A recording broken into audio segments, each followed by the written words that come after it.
vença e seja curado.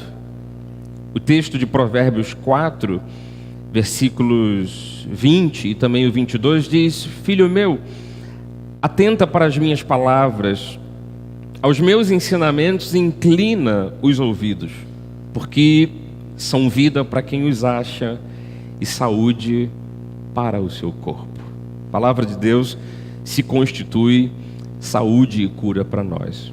Eu queria dizer para a igreja, queria dizer para os meus irmãos, que nós precisamos entender que destes ensinamentos da Bíblia Sagrada, de tudo aquilo que Deus tem falado, de tudo aquilo que Deus tem dito, tudo isto aponta para um sentido, tudo isto aponta para um caminho. Cura e saúde fazem parte da vontade de Deus para nós. Nós não podemos deixar de compreender isso. Tudo que a Bíblia fala de cura, de provisão, de milagres, de sinais e maravilhas, isso aponta para uma direção. Sim, o Senhor quer que tenhamos um corpo curado, um corpo saudável, uma vida plena. Vocês lembram do Salmo 103, nos versículos 1 e 3, quando o salmista diz assim: bendize, ó minha alma, ao Senhor, e tudo que há em mim, bendiga o seu santo nome. Bendize, ó minha alma, ao Senhor, e não te esqueças de nenhum só de seus benefícios. Ele é quem perdoa todas as tuas iniquidades, quem sara todas as tuas enfermidades. Então, toda uma vida conectada a Deus, que o louve, que o exalte, não teria propósitos se sempre vivesse enferma e doente. Mas quando nós temos fôlego de vida, quando nós podemos dizer: bendito seja o Senhor, bendize minha alma a esse Deus, porque é Ele quem sara todas as suas enfermidades. Pronto, a gente percebe na Bíblia Sagrada caracterizado isto. Deus, sim, Ele quer que tenhamos uma vida saudável. Só que já estamos falando disso há 2 semanas e meia. Já apontei aqui biblicamente vários assuntos, vários testemunhos, aqueles episódios que aconteceram com o próprio Jesus Cristo, quando Ele curou tanta gente. E tudo isso já tem se tornado para nós uma base sólida para a gente dizer ao Senhor: sim, Senhor, nós cremos e queremos ver esses milagres em nossas vidas. Mas hoje eu quero que você perceba que existem situações que impedem a saúde de se tornar plena por um motivo. Eu quero lhe propor hoje esse tema de, ao perceber essas situações, que você vença e seja curado. E o motivo eu lhe digo: a gente tem visto aqui que a cura, ela é proveniente de uma ação. Fé é quem age curando as nossas vidas. Deus é quem age curando os nossos corpos. Porém, Deus, Ele sempre espera ver uma atitude de fé. Mas esta fé, ela não pode ser ativada, vou chamar assim, vou dizer assim. Esta fé, ela não pode ser vivenciada quando nós não estamos vivendo de acordo com ela. Porque Deus, Ele é justo. Porque Deus é um Deus fiel aos seus princípios. Porque Deus é um Deus de equilíbrio. Então, bispo, me responda: o que pode me impedir de eu ativar esta fé para eu receber o milagre? O que pode me impedir de eu viver esta fé? Eu preciso vencer isso hoje, bispo. Eu trouxe 4 pontos. Aqui no telão eu coloquei a palavra incredulidade. Sabe, toda descrença que às vezes nós deixamos abrigar no nosso coração, e não porque o indivíduo que num momento está desacreditando daquela possibilidade, não que esse indivíduo seja um filho das trevas, não, mas o nosso coração, ele é assim. A própria crença em Deus, a confiança em Deus, você empenhar fé nas promessas do Senhor, isso é uma questão de prática. Você tem que fazer isso cada vez mais e ao longo do tempo. Por isso que a igreja existe, para a gente ir crescendo na confiança, crescendo em fé, crescendo na graça.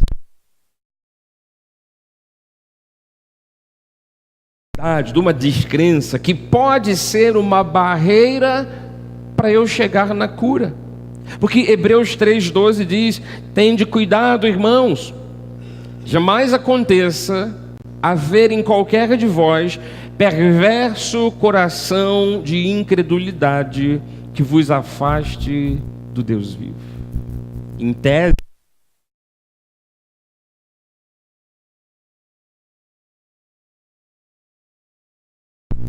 nada, nem morte, nem vida, nem anjos, nem demônios, nada nos separa do amor de Deus. Então Paulo na verdade está dizendo: olha, nós podemos até viver afastados das bênçãos dele, porque afastar-se de Deus propriamente dito é impossível. Deus está em todo lugar, Ele está aí no teu coração. Você é uma casa em que o morador e o habitante é o Espírito de Deus. A Bíblia diz que você é um templo, e dentro desse templo está o Espírito do Senhor. Mas quando a gente percebe aquele padrão, e aí eu volto a dizer, a cura é proveniente de um agir de Deus através de um ato de fé. Eu nunca vou poder viver esta fé na plenitude se lá no fundo do meu coração eu disser para Deus: Senhor, eu não estou acreditando muito bem. Tem aqui um pouquinho de incredulidade. Deus é tão justo que Ele aguarda você crer. Ele aguarda o tempo de você dizer: Senhor, agora sim eu creio. Então o milagre acontece. Não há mais barreiras, não há mais impedimentos. Então cuidado, jamais aconteça haver em qualquer de vós perverso coração de incredulidade que vos afaste do Deus vivo ou dos propósitos de Deus. O próprio livro de Marcos, no capítulo 6, diz assim: não pôde fazer ali nenhum milagre, senão curar uns poucos enfermos, impondo-lhes as mãos. Admirou-se do quê? Da incredulidade deles. Bispo, Deus não pode passar por cima da nossa incredulidade? Claro que pode.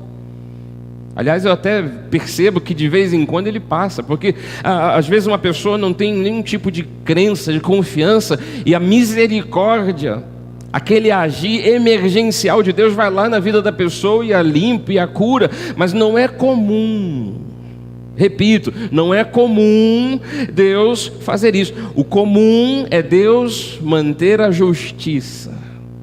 Você crê, você é curado. Você não crê, você fica na fila de espera. Segundo ponto: o que poderia me impedir de eu ativar esta fé, de eu viver esta fé? E eu preciso vencer isso. Pecados intencionais. Digo pecados intencionais porque todos nós ainda neste corpo de pecado, apesar de a promessa de Cristo ser sobre as nossas vidas em relação a um perdão de todos os pecados, saiba, você já foi limpo no teu coração para que você entre nos céus, porque no céu não entra pecado. Então você já foi perdoado por Cristo, mas você ainda tem um corpo de carne, e nesse corpo de carne nós somos falhos, nós temos nossas fraquezas, nós não somos perfeitos, nós pecamos diariamente. Mas existem aqueles pecados intencionais. Não é aquele pecado que a pessoa errou e logo se arrepende e diz: meu Deus, onde é que eu estava com a cabeça? Eu não deveria falar isso, eu não deveria pensar isso, eu não deveria fazer isso. Há um arrependimento. O pecado intencional é aquele que a pessoa faz o que é errado porque gosta. Faz o que é errado de propósito. E aí eu volto ao mesmo raciocínio. Será que Deus não pode curar qualquer pecador? Claro que pode, mas não é comum você ver Deus compactuando com o erro. Então o milagre está disponível. Lá dos céus já foi dada uma palavra que pelas chagas dele fomos sarados. Isso serve para toda a nossa vida, para o nosso corpo, para a nossa saúde. Essa cura vem de um agir de Deus através do meu ato de fé, mas o meu ato de fé nunca vai ser perfeito e pleno se eu tiver na minha vida esses pecados intencionais.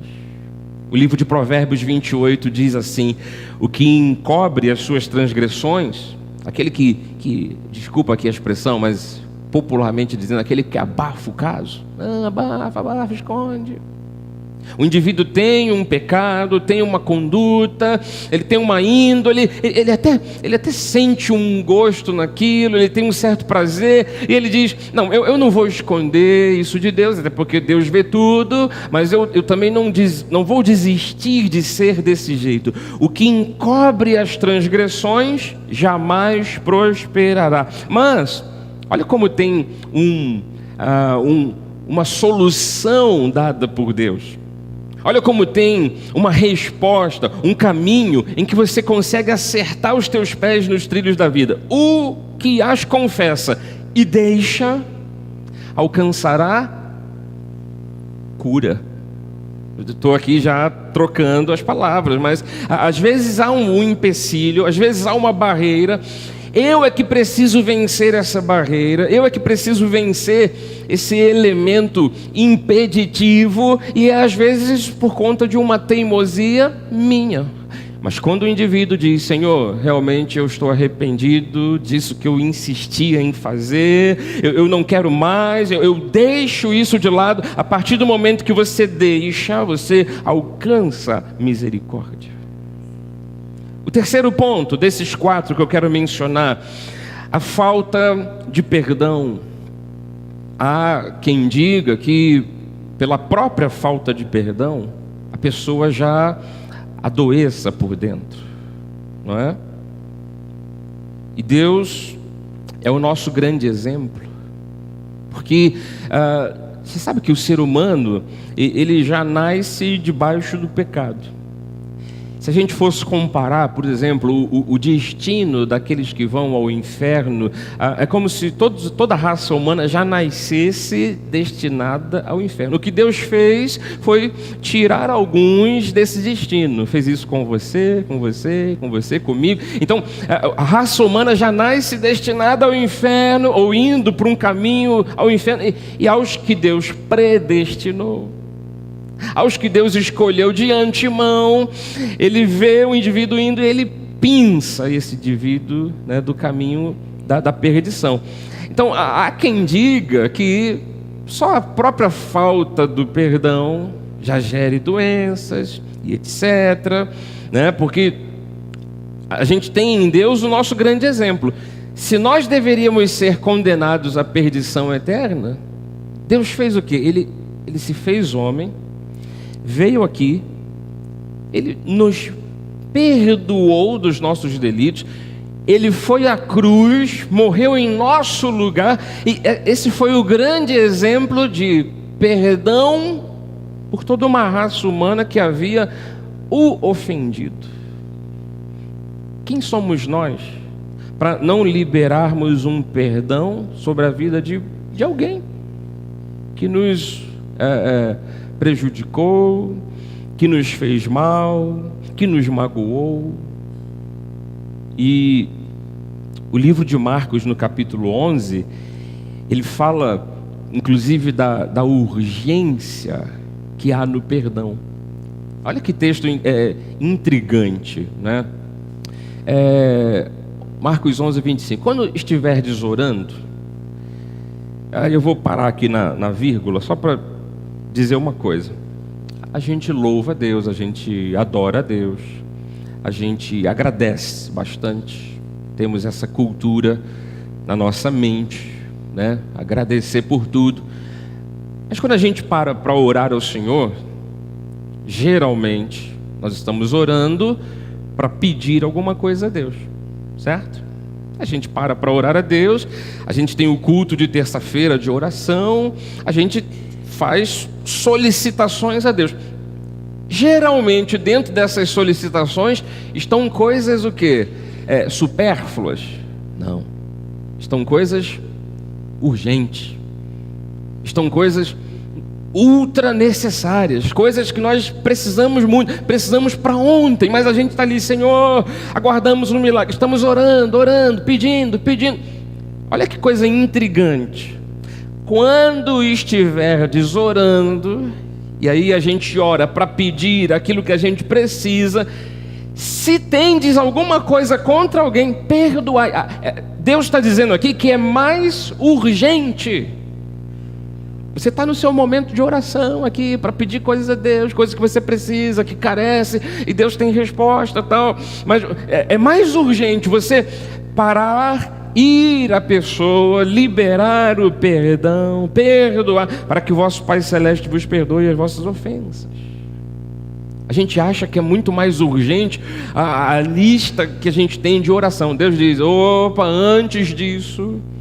Aliás, ocorre o mesmo caso para as ofertas. Um outro texto de Jesus, ele fala, quando você estiver oferecendo algo a Deus, lembrou que alguém tem alguma coisa contra você, vai lá e se reconcilia, para depois ofertar. E a gente às vezes só fica focado na urgência de receber coisas. Olha como é muito mais urgente. Olha como é muito mais importante do que aquilo que você precisa, o fato de você perdoar pessoas. Perdoe, porque é assim que o perdão flui. Sabe como o perdão flui? Ele flui na forma de cura. Depois os irmãos leiam em casa Tiago 5. Eu trouxe aqui só o versículo 15. Quando diz assim, e a oração da fé salvará o enfermo, e o Senhor o levantará. E todo mundo diz, aleluia, glória a Deus, o Senhor o levantará. Mas pega o Tiago 5, leia em casa. Tiago está falando assim, olha, você tem que perdoar os irmãos, você não pode fazer mal aos irmãos, você não pode dar brecha para o caluniador, você não tem que lutar contra, tem que resistir ao irmão fofoqueiro, tem que fazer isso, não faça mal a ninguém, perdoem, e a oração da fé.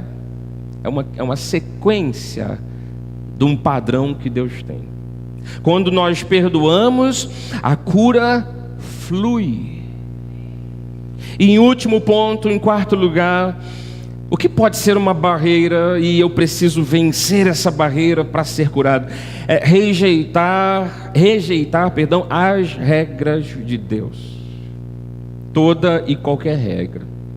Eu trago como exemplo aquela que em Efésios Paulo comentou de um dos itens dos 10 mandamentos, que era um mandamento de Deus, mas que já vinha acompanhado de uma promessa, de uma recompensa. E Efésios 6, no versículo 2, Paulo se refere àquele, um dos 10 mandamentos, né? Honra a teu pai e a tua mãe. Então, estou pegando isso aqui como exemplo. Uma regra de Deus tem que ser cumprida, ela não pode ser quebrada. E essa regra de Deus vinha com uma recompensa. Paulo até diz aqui, inclusive é o primeiro mandamento que vinha atrelado com uma promessa. E qual era a promessa? Versículo 3: para que te vá bem e sejas de longa vida sobre a terra. Qual é a conotação que tem aqui? O que tem a ver com longa vida? Uma vida plena, uma saúde plena. Uma longa vida não é só uma longa vida, sabe, todo cheio de bicos dos papagaios, bico de coruja, que é o que às vezes eu acho que eu tenho aqui nas costas. Não chega a ser um bico de papagaio, eu acho que é um biquinho de coruja. É uma longa vida se arrastando. Não, longa vida já pressupõe uma vida plena. Agora, eu estou tomando como exemplo como ter uma longa vida, honrando e respeitando os pais. Ora, a regra tem que ser cumprida, não pode ser quebrada. Bispo, quer dizer que se eu quebro essa regra, eu fico sujeito a algum intempérie aí, meu corpo já pode não estar sujeito a uma longa vida? Com certeza sim. A exemplo disto, eu digo, qualquer regra de Deus que é quebrada se torna um empecilho. Então, eu quis trazer esses 4 pontos. Eu sei que esse assunto até é um tanto denso, né? Porque eu posso ver aí no rosto dos irmãos uma uma análise, né? Poxa, será que é isto ou aquilo que está acontecendo? Porque eu quero chegar na cura. O que está havendo comigo? Incredulidade? É algum pecado intencional? É falta de perdão? Eu estou rejeitando algumas das regras de Deus? Que você consiga, amado, identificar essas barreiras e que você lute contra ela hoje.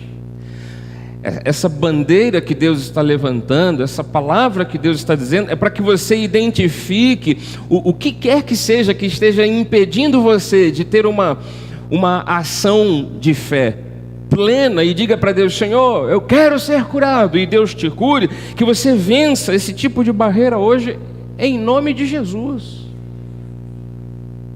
O que eu lhe falei nesses 15 minutos, não é para você ficar aí analisando, triste, e voltar para casa dizendo: poxa, eu pensei que hoje o bispo ia arrebentar com a mensagem, ia falar aleluia, tal, vamos aplaudir muito.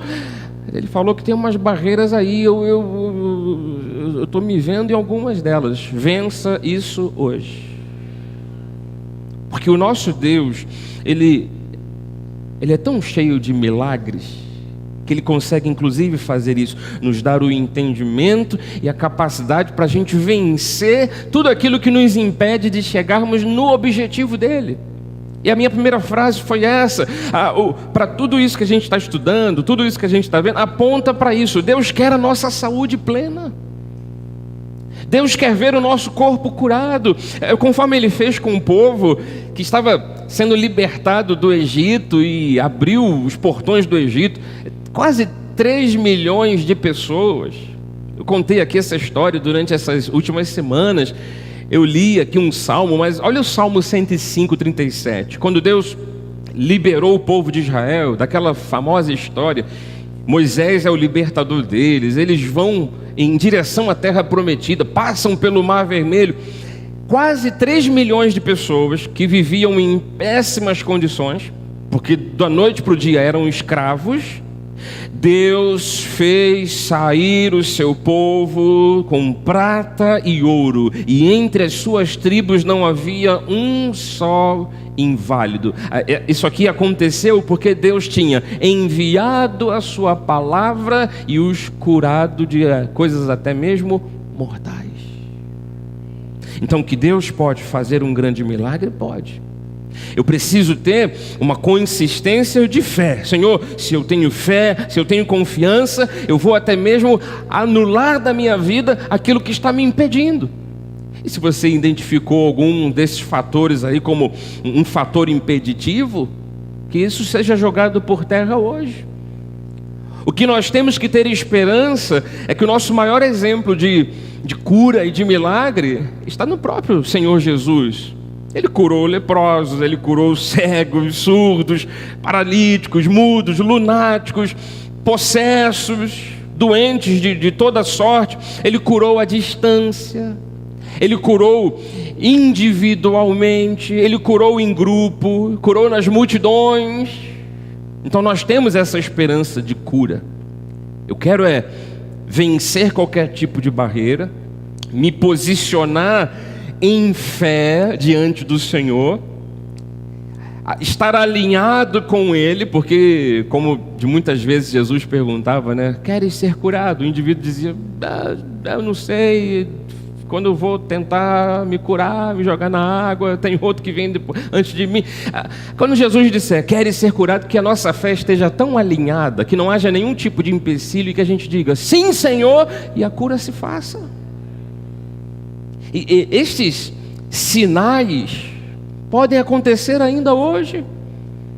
O livro de Marcos 16 diz assim: estes sinais hão de acompanhar aqueles que creem. Em meu nome expelirão demônios, falarão novas línguas, pegarão em serpentes, se alguma coisa mortífera beberem não lhes fará mal. Se impuserem as mãos sobre enfermos, eles ficarão curados. A Bíblia diz que Jesus Cristo é o mesmo de sempre. Hebreus 13:8 diz: Jesus Cristo ontem, hoje é o mesmo e o será para sempre. E Jesus Cristo está aqui conosco nesta manhã. O tempo dos milagres não acabou. Na verdade, hoje ainda tudo é possível àquele que crê. O que eu estou há 2 semanas e meia lhe oferecendo são subsídios, base, o conhecimento. E ainda se houver um resquíciozinho de alguma coisa que está te impedindo de vencer a doença e ser curado, isso vai cair por terra hoje. Porque Jesus Cristo continua sendo o mesmo. O livro de João, no capítulo 14, diz que em verdade vos digo, aquele que crê em mim fará também as obras que eu faço e outras maiores fará, porque eu vou para junto do Pai, eu vou voltar para os céus, e tudo quanto pedirdes em meu nome, isso farei, a fim de que o Pai seja glorificado no Filho. Se me pedirdes alguma coisa em meu nome, nós pedimos cura hoje, nós pedimos saúde já, nós pedimos restauração agora, nós pedimos que Deus refaça a saúde daqueles que estão enfermos e doentes. Se me pedirdes alguma coisa em meu nome, disse Jesus, eu o farei. Nós pedimos isto a Deus. Mas bispo, eu preciso de explicações de como Deus vai fazer. Amado, mesmo que não haja explicações para o milagre, creia. É através da fé que a gente consegue, inclusive, derrubar essas barreiras para recebermos o milagre. Talvez você tenha pensado e se identificado, né, com aquela questão um tanto de descrença. Eu não consigo acreditar. Que a fé te leve a essa crença. Você anule toda incredulidade. Longe de nós. Talvez você tenha pensado, olha, eu sei que eu faço uma coisa errada, um pecadinho ali que eu insisto, então deixe de fazer. Que Deus te fortaleça para isso. Que não haja mais no teu coração nenhum tipo de ressentimento quanto a alguém que te prejudicou. Libera o perdão, perdoe, esqueça. Você pode não esquecer na memória, mas sabe, você não pode pensar naquele assunto e ficar aflito. Libera. E qualquer regra que Deus tenha, é mais do que nunca hora de colocar em prática. Então, acertadas essas arestas, consertados esses caminhos, os pés nos trilhos da vida, amado, não vai ter mais nenhum empecilho para aquilo que eu lhe falei, para Deus agir uma cura através da tua atitude de fé. Tem gente que às vezes pensa, eu acho que eu vou morrer antes do tempo. O Salmo 118 é uma declaração de fé poderosa. Não morrerei, antes eu viverei e contarei as obras do Senhor. Então comece a agir esta fé aí no teu coração. Bispo, eu acho que eu não tenho muito tempo. Amado, não morrerei, antes viverei, e eu ainda vou contar as obras do Senhor. Eu termino essa mensagem para nós orarmos ao Senhor juntos, e nós vamos pedir isso a Deus hoje. Senhor, pedimos cura. Se pedires alguma coisa em meu nome, eu o farei, promessa dele.